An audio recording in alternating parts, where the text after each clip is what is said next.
Esta es la Tierra, y esta porción de acá es el Amazonas. Aunque parece una porción pequeña en relación con el resto del planeta, lo cierto es que cumple un papel enorme para la vida por su participación en el ciclo del agua y en la regulación de la temperatura. Vamos a hablar sobre esto y del papel que tiene la vida animal para ver la importancia de garantizar la conectividad entre la cordillera de los Andes, la Amazonía y el Océano Atlántico.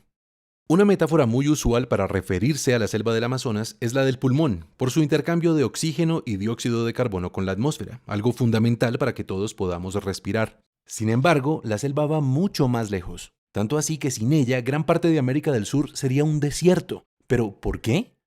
Empecemos por señalar que el agua se acumula sobre todo en los océanos, y si bien el calor del sol la evapora y la sube por los aires, es necesario que el viento empuje el vapor tierra adentro. De otro modo, el agua no llegaría a los continentes, moriría la vegetación y se secarían grandes extensiones. La manera como el Amazonas entra en juego acá es complementando la labor de los vientos alisios, ayudando a atraer el aire y reteniendo el agua en tierra. Esta es una hipótesis fascinante. Según ella, los bosques son también responsables de los vientos porque la transpiración de los árboles genera un vapor que cuando se enfría se condensa. La condensación disminuye la presión del aire y entonces se crean vacíos que succionan aire de los océanos hacia el continente. Este proceso, realizado a la escala de 600.000 millones de árboles que hay en el Amazonas, produce fuertes vientos de aire húmedo, casi como ríos voladores provenientes del Atlántico. Y así se generan las nubes y la lluvia que hidrata el continente. Ahora, dentro del continente aparecen los Andes. Ellos reciben el agua que traen los vientos, ayudan a retenerla con su vegetación y la distribuyen por toda la tierra con los ríos. Y los ríos llevan el agua de vuelta al océano Atlántico para que el proceso se repita. Eso en cuanto al ciclo hidrológico. Ahora consideremos la temperatura. Sabemos que el dióxido de carbono actúa como una barrera que impide que el calor salga de la Tierra. Este es el famoso efecto invernadero. Pues bien, los árboles contrarrestan dicho efecto absorbiendo el dióxido de carbono de la atmósfera a través de la fotosíntesis. Con esto y con los sumideros de dióxido de carbono bajo tierra, el Amazonas anualmente le quita a la atmósfera más de 1 billón de toneladas de este gas, ayudando a contrarrestar el calentamiento global, que es consecuencia de nuestra sobreproducción de gases de efecto invernadero. Por otro lado, el Amazonas también regula la temperatura creando nubes, pues las nubes, especialmente las que son bien blancas, reflejan la luz del sol, y así impiden que llegue hasta el suelo y nos caliente en exceso. El bosque frondoso del Amazonas guarda bajo sus raíces grandes cantidades de agua, y entonces, a través de la evaporación y la transpiración de las plantas, genera 7 veces más vapor que el océano, es decir, muchas más nubes que reflejan más luz solar. En resumen, regular la cantidad de oxígeno y de dióxido de carbono, mantener la temperatura dentro de ciertos rangos y participar en el ciclo del agua generando los vientos y reteniendo el agua en la tierra son algunas de las funciones que la Amazonía realiza de manera integrada con el Océano Atlántico y con la cordillera de los Andes. Sin embargo, todavía no tenemos la imagen completa. ¿Qué nos puede faltar? Nada más y nada menos que la vida animal. Todos hemos oído, por ejemplo, de la importancia de las aves para diseminar las semillas de los árboles, pero cada animal, cada planta, cada insecto, también los hongos y los minerales, todos realmente cumplen un papel importante en los procesos físicos, químicos y biológicos de la Tierra. Porque pensando desde una perspectiva más amplia, la Tierra es un solo sistema, un organismo que se regula a sí mismo. Cada entidad que la habita es entonces una parte del engranaje completo, del gran organismo planetario. Y por eso, de la participación de cada uno, depende la resiliencia del todo. Los animales hacen una contribución notoria con sus posibilidades de desplazamiento y con sus metabolismos.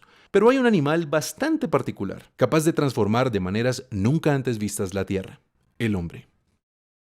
El mundo está poblado por distintas culturas con prácticas y creencias diversas. Los indígenas del Amazonas y también el hombre occidental son grupos humanos que, como todos, hacen parte del gran organismo planetario. Pero las prácticas y las creencias de estos dos grupos suponen relaciones muy distintas entre ellos y el resto de la naturaleza.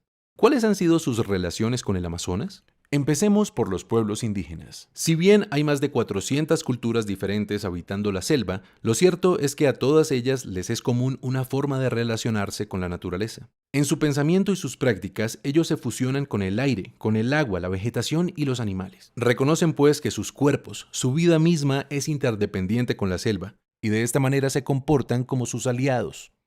Son miles de años de relación entre el Amazonas y los pueblos indígenas en los que la vida ha sido perfectamente sostenible con toda su diversidad. Y sería un error suponer que lo logran porque no transforman la naturaleza. Hay evidencia de que una décima parte de la tierra alta del Amazonas fue suelo fértil creado por ellos para ser aprovechado. Se sabe también que han afectado la selección de especies por su utilidad en la alimentación y los rituales. Y en todo caso, llegaron a ser millones de personas habitando el bosque. ¿Cómo han logrado ese equilibrio? Con conocimiento. En la educación indígena se prepara al individuo para vivir en armonía con el entorno natural y social en que nace. Ellos se transmiten el respeto por los espíritus guardianes del universo, que los llevan a hacer un uso responsable de los recursos y a entender que el consumo afecta el flujo y la distribución de la energía en el sistema global. De forma que sus prácticas son coherentes con estas ideas y buscan mantener el balance que afectan con sus acciones. Así, por ejemplo, los indígenas del Amazonas solían cambiar la ubicación de sus asentamientos cada 20 años, con el propósito de permitir que la naturaleza se regenerara. ¿Y los occidentales? Bueno, su relación ha sido distinta. En lugar de sentirse como un ser integrado dentro de la totalidad, los occidentales se han concebido de manera separada. En su proceso de construcción cultural suelen crear una dicotomía particular entre naturaleza y sociedad. A la naturaleza acuden insistentemente en busca de la materia que les permite crear y sostener el espacio que construyeron para sí, la ciudad. Por eso, el Amazonas ha sido para ellos fuente de madera y petróleo e incluso un estorbo para la ganadería, entre muchas cosas que, en últimas, destruyen el equilibrio entre la selva y sus habitantes. Ha sido, pues, una comprensión insuficiente del equilibrio natural con consecuencias indeseables para la vida misma. Y solo hasta ahora, el occidental empieza a entender la importancia de que su civilización crezca de manera sostenible. Precisamente por eso es que hemos empezado una gran discusión ecológica global. Hoy queremos decir que un paso muy importante en dirección de la sostenibilidad es garantizar la preservación del Amazonas y su conectividad con la cordillera de los Andes y el Océano Atlántico, porque resulta que todas las funciones ecológicas que realiza este ecosistema no las hace solo como una suma de árboles y ríos, de ninguna manera. El Amazonas, el océano y la cordillera deben ser un continuo ecológico a través del cual fluya la energía y la información. Es decir, que fluyan los ríos terrestres y aéreos, el oxígeno, el dióxido de carbono y otros elementos, la roca sedimentaria y también la información genética y las prácticas culturales, para que todo esto en conjunto garantice la diversidad que da mayor resiliencia al sistema entero. La labor que se ha hecho hasta ahora ha sido muy importante y ya está cubierto gran parte del territorio que necesitamos integrar en modelos sostenibles. Los gobiernos han puesto de su parte para crear áreas protegidas y reconocer territorios indígenas, pero nos siguen faltando algunas zonas entre esos parches que garanticen la conectividad. Una conectividad que no solo fortalecerá los servicios ambientales, la resiliencia del planeta y la estabilidad climática, sino que nos dará la oportunidad de articularnos con los pueblos indígenas para repensar nuestra relación con la tierra. ¿Cuál es la mejor manera de relacionarnos con ella? ¿En qué consiste nuestra riqueza? ¿De qué depende nuestro futuro? Esta es una oportunidad que nos puede inspirar para que todos juntos, gobernantes y ciudadanos, busquemos respuestas y tomemos decisiones apropiadas para nosotros como parte de un gran sistema global, nuestro planeta Tierra.